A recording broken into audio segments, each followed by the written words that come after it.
देश के number 1 news channel news 18 India पर आपका स्वागत है। गोवा में एससीओ विदेश मंत्रियों की बैठक है और गोवा के ताज एक्जोटिका रिजॉर्ट में बैठक का आयोजन किया गया है। एससीओ में 8 सदस्य देश हैं और एससीओ में पाकिस्तान भी एक सदस्य राष्ट्र है और पाकिस्तान के विदेश मंत्री भी भारत पहुंच चुके हैं। लेकिन जब भारत की तरफ से, भारत के विदेश मंत्री, भारत के विदेश मंत्रालय की तरफ से यह संकेत दे दिया गया था कि द्विपक्षीय बातचीत पाकिस्तान से तब तक नहीं होगी जब तक आतंकवाद को वो खत्म नहीं करता, यानी नो टेरर नो टॉक की पॉलिसी भारत ने अपनाई है। आखिर क्यों बिलावल भुट्टो भारत आ गए? क्या वो इस उम्मीद में थे कि अंतिम वक्त में भारतीय विदेश मंत्री या भारत के रुख में बदलाव होगा और पाकिस्तान के साथ वो चर्चा करेंगे, द्विपक्षीय मुद्दों पर बातचीत करेंगे? लेकिन विदेश मंत्रालय ने तो पहले कह दिया था कि एससीओ बैठक में किसी एक देश को फोकस करना उचित नहीं होगा। लेकिन सबसे बड़ा सवाल यह है कि आखिर किन मजबूरियों ने पाकिस्तान के विदेश मंत्री बिलावल भुट्टो को गोवा में पहुंचा दिया और 12 साल बाद एससीओ की जो मौजूदा बैठक है उसमें आने वाले महीनों में जुलाई में समिट होना है दिल्ली में और उस समिट के लिए एजेंडा तय होगा। 15 एजेंडे पे बातचीत होगी, 15 संभावित डिसीजन लिए जाएंगे, 15 संभावित फैसले लिए जाएंगे। तो एससीओ की बात तो अलग होगी, लेकिन एससीओ विदेश मंत्रियों की बैठक जो गोवा में हो रही है उसे इसलिए याद रखा जाएगा कि हिना रब्बानी खर के बाद पहले विदेश मंत्री है बिलावल भुट्टो जो 12 साल बाद भारत की धरती पर कदम रखा है। और ऐसे पृष्ठभूमि में जब भारत ने 2019 में धारा 370 को हटा दिया, उसके बाद पाकिस्तान सरकार के प्रधानमंत्री से लेकर विदेश मंत्री तक प्रधानमंत्री नरेंद्र मोदी पर हमला करते हैं, भारत पर हमला करते हैं, कश्मीर का राग अलग अलग मंचों पर अलापते हैं। लेकिन सवाल यह है कि किन मजबूरियों ने बिलावल भुट्टो को गोवा की धरती पर और भारत की धरती पर ऐसी स्थिति में पहुंचा दिया जब कश्मीर से धारा 370 को हटाने में भारत सरकार ने तनिक भी नहीं सोचा। तो कई मजबूरियां थी। पहली मजबूरी तो यह थी कि गोवा के विदेश मंत्रियों की बैठक में बिलावल भुट्टो को ऐसा अभी भी लगता है कि कहीं भारत द्विपक्षीय मुद्दों पर बातचीत के लिए तैयार न हो जाए और बिलावल भुट्टो अपनी बात रखते।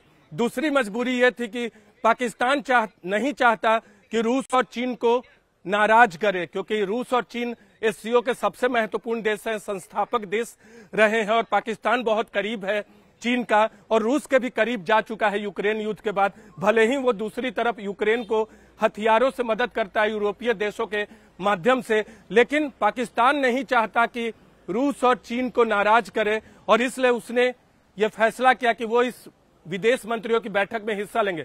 चाहते तो दूसरे किसी बड़े हाई लेवल डेलीगेशन को बिलावल भुट्टो भेज सकते थे। और जब वो गोवा एयरपोर्ट पे उतरे तो उन्होंने क्या कहा? बायलैटरल मुद्दों की बातचीत नहीं की, उन्होंने कहा कि वो गोवा आकर बहुत खुश हैं और चाहते हैं कि जो काउंसिल ऑफ फाइनेंस मिनिस्टर्स है एससीओ की वो सक्सेसफुल हो। दूसरी मजबूरी या कहें तीसरी मजबूरी क्या थी? दरअसल एससीओ के 8 सदस्य देशों में से आधी से अधिक यानी 5 सदस्य देश ऐसे जो मध्य एशिया से जुड़े हुए हैं और मध्य एशिया से पाकिस्तान का व्यापार होता है और पाकिस्तान नहीं चाहता कि उन देशों से उसकी कनेक्टिविटी खत्म हो। और एससीओ का तो मकसद ही है सुरक्षा, कनेक्टिविटी, ये जो महत्वपूर्ण मकसद है जिसके लिए गठन हुआ था। तो पाकिस्तान नहीं चाहता कि मध्य एशिया के देशों से उसका संपर्क खत्म हो। एक और चाल है पाकिस्तान की कि आखिर क्यों पाकिस्तान के विदेश मंत्री होटल ताज एक्जोटिका रिजॉर्ट में हिस्सा लेने पहुंचे। चौथी मजबूरी यह है कि दूसरे मंचों पर, दूसरे क्षेत्रीय मंचों पर पाकिस्तान को भारत का प्रभाव रास नहीं आता और पाकिस्तान को ऐसा लगता है कि एससीओ एक ऐसा मंच है जहां चीन जैसा देश है, रूस जैसा देश है, जहां सिर्फ भारत की नहीं चलेगी और भारत की चलेगी भी तो चीन की मदद से वो भारत के प्रभाव को थोड़ा कम कर सकता है। इसलिए पाकिस्तान के विदेश मंत्री की ये चौथी मजबूरी थी कि वो यहां पहुंचे, इस बैठक में हिस्सा ले। तो ये तमाम मजबूरियां थी। पाकिस्तान आर्थिक संकट के दौर से गुजर रहा है। चाहते तो अपने अवाम की संतुष्टि के लिए, अपनी राजनीति को चमकाने के लिए बिलावल भुट्टो यहां नहीं आते और अपने अवाम के बीच ये कहते कि वो भारत की सरजमीन पे नहीं जाएंगे। लेकिन धारा 370 हटाने के बावजूद, प्रधानमंत्री नरेंद्र मोदी के खिलाफ एक से एक अभद्र भाषा का इस्तेमाल करने के बावजूद, भारत विरोधी बयान देने के बावजूद उन्होंने तय किया कि वो गोवा की सरजमीन पर पहुंचेंगे। लेकिन एससीओ क्यों महत्वपूर्ण है? अब सवाल उठता है कि एससीओ का महत्व क्यों है? दरअसल यूक्रेन युद्ध के बाद शंघाई सहयोग संगठन, जिसका गठन 2001 में हुआ था, भारत और पाकिस्तान 2017 में इसके सदस्य बने। इसका महत्व बढ़ गया। और बहुत एक्सपर्ट तो ऐसा भी कहते हैं कि आने वाले वर्षों में अगर चीन दुनिया की महाशक्ति बनने में कामयाब हो जाता है तो फिर एससीओ का दर्जा G7 जैसा होगा। मौजूदा में एससीओ एक क्षेत्रीय संगठन है, लेकिन आबादी और जनसंख्या के लिहाज से दुनिया का सबसे बड़ा क्षेत्रीय संगठन है। और ऐसे में अगर आने वाले वर्षों में चीन की शक्ति बढ़ती है, रूस का दबदबा बढ़ता है पश्चिमी देशों के आगे, तो एससीओ एक ऐसे संगठन के तौर पर उभरेगा जो G7 को चुनौती दे सकता है। तो भारत के लिहाज से भी एससीओ बहुत महत्वपूर्ण है। और भारत के लिए तो गर्व की बात है कि 2017 में पूर्ण सदस्यता ग्रहण करने के बाद 2023 में भारत को अध्यक्षता मिली, और एक ऐसे वर्ष में एससीओ की अध्यक्षता भारत को मिली है जब भारत G20 की भी अध्यक्षता कर रहा है। आने वाले महीनों में उसका भी समिट होगा। लेकिन एससीओ का भी महत्व है।